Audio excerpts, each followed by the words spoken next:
action. And then we get the battle for Los Angeles. Kawhi Leonard and the Clippers, they have a chance to claw. See what we did there? They're way back to 500. They're going to have to contend, though, with the Lakers. Their big three. They would go for just the 11th time all year. And since we're talking Luka and Ant, the latest MVP straw poll, it's been released. Who's closing the gap in the final sprint of the season? NBA Today starts right now. And Shanae, yes, clear 7th Avenue. Beep, beep. We need to clear West 34th Street because vroom, vroom, the motorcade is rolling through. He's not just rolling through. He has a parking spot there. He has a parking spot at Madison Square Garden, and that is where we go now. GQ recently did a story with Cade, and he says, I want to be on the Olympic team coming up. I think I am the best player in America. And Shanae, he showed that. His performance, it was reminiscent of that. Starting with setting up his big man, Jaylen, and then he carried the load. I'm not going to lie. The Knicks came out. They had the energy. They had the crowd there. People were there on time. It did not matter. Cade Cunningham, he looked like a grown man amongst boys. Yeah, without Jaylen, he still got the job done. Cade Cunningham had 24 in the first half, and then he kept it going here. Just MVP. It's not fair because he brings the ball up as a point guard. He can finish through like a forward, and then he can hit the mid-range like a shooting guard. He's flexing all the muscles. And then the next Pistons possession, he splits the defender. What do we say? Down below. Business decision. Yeah. Split. Gotcha. Banana split. Hey. What a finish there by Cade. And the flex. Putting on a little bit of a This show meant something to him. And then letting everybody know it as well. And then Cade. Oh, man. Crossing up Sohan. Oh, man. No way. Hits a step back there. He finished with 42 points, 13 assists, 8 rebounds. The Pistons roll over the New York Knicks, and they sweep the season series against New York. And I think this deserves a little bit of a closer look here because Cade, he was the king of New York last night. He made franchise history, right? He became the first Detroit player with 40 points, 10 dimes, 5 threes in a game. Wow. And he finished his Manhattan masterclass with his second 40-point, 10-assist game of the season. And with that, he joins Hall of Famer Isaiah Thomas as the only Pistons to do that multiple times in a single season. So already in an elite class there in Detroit history. And today we don't see visiting players throw garden parties like this very often, we don't. Right? He's just the third visiting player with a 40-10 game along with Allen Iverson and LeBron. Here's his head coach, JB Bickerstaff. I mean, he's a superstar, and there's no doubt about it. You know, it's hard for me to think of 5 guys in this league that does more on both ends than he does. He never says no. He never complains, you know, and he goes out and gets the job done. Superstars are people that impact winning at a level that he has. A lot of games mean more for different reasons and stuff. Obviously, this was a great performance. I'm very happy with how I played last night, or tonight, how the whole squad played.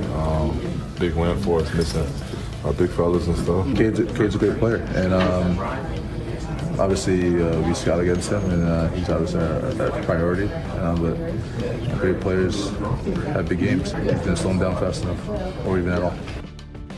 High praise there, particularly from JB Bickerstaff, as we say hello to our NBA champion, Iman Shumpert, our reporter covering the Pistons for us, Vince Goodwill.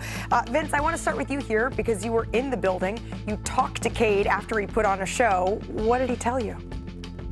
Well, we talked to Cade earlier in the preseason about MVP aspirations, and he said all of those things have to come in the vein of winning. I don't want to talk about MVP right now. So after he finished his media session, I said, hey, is it time to revisit that conversation? And he said, I don't want to campaign for myself. You guys as the voters should be able to see who has an impact on winning. And then a few seconds later, he said, I think I am the MVP. And I don't care if you disagree with me. And I think the numbers are starting to bear that out. Numbers are starting to bear that out. I mean, Shanae, do you agree? Look, I understand that there are some, game requirements amongst the favorites in MVP with SGA and Jokic, but you should create some room for Cade in the conversation. That was a statement win yesterday. And I mentioned that he can flex all muscles when he plays because he can play any position. He brings the ball up. We have a couple of plays right here that shows you exactly what he's able to do. Here, he takes on the whole entire New York Knicks squad. It does not matter, but he draws and kicks to the corner to Duncan Robinson. This is the man that is number 22 in assists right now in the NBA, but he can also do bat all by himself. He can really manipulate mismatches. So right here, he gets the switch he wants because he's tall. He's 6'8", he's 6'9", and he has tempo where he cannot be rushed. And this is where he does his damage in the mid-range. He can shoot up. He can shoot right over you and have a beautiful follow-through, but this is where he is becoming an MVP. When he's knocking down shots like this from three, I think he had 5 threes yesterday, hit you with a clean step back right here between the leg. No one's coming to set a pick and roll because they know he is excellent when he's on an island. He was on a heater. You can see the flames right there.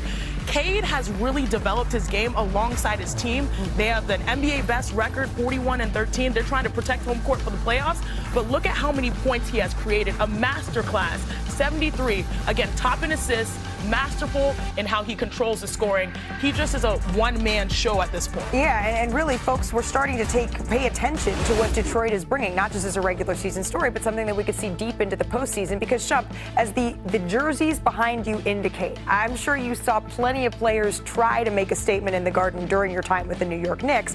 What kind of message did Cade send to the rest of the league last night when he does something like this?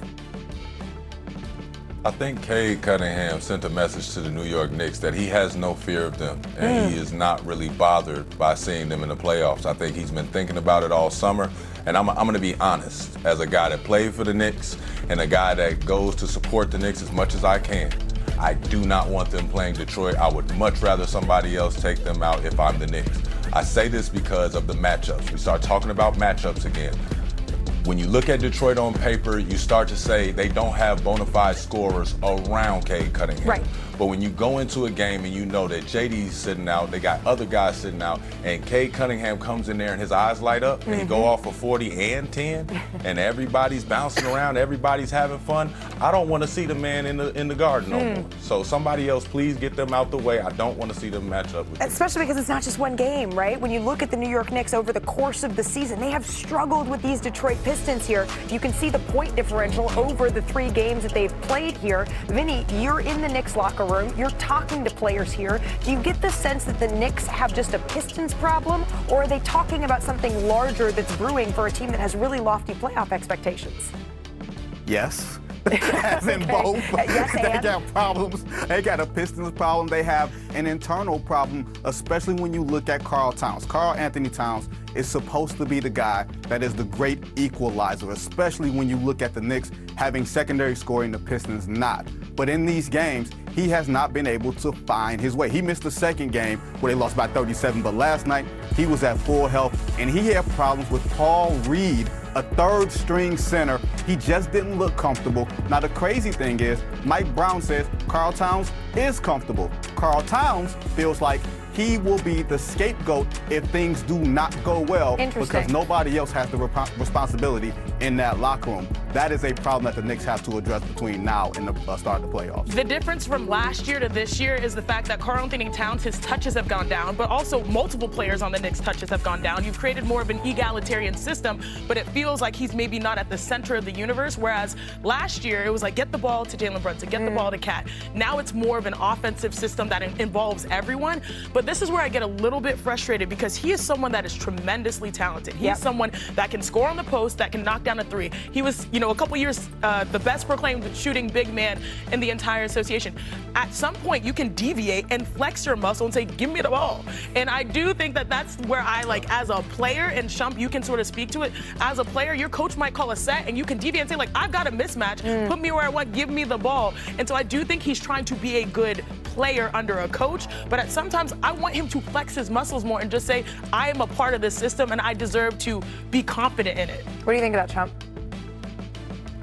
I just think that, again, to speak on what Shanae's saying, you have to, as a big man, you have to rim run. You have to duck in. You have to find little moments that you're making stuff happen as a basketball player. I think right now, Cat is waiting for his team to look out for him. Exactly. You're not going to get a special play. We don't have a special treat, candy, wrapper. We don't have any of that for you. You got to go out here and get it ugly. Where are the duck-ins? Where are the back screens that lead to a quick slip? Where are the extra ball screens when somebody is looking like they don't have anything that's culture? Just go out there and give me a ball screen as a big body, but hit somebody. Where are the offensive rebounds to get yourself going with little touches around the rim? It doesn't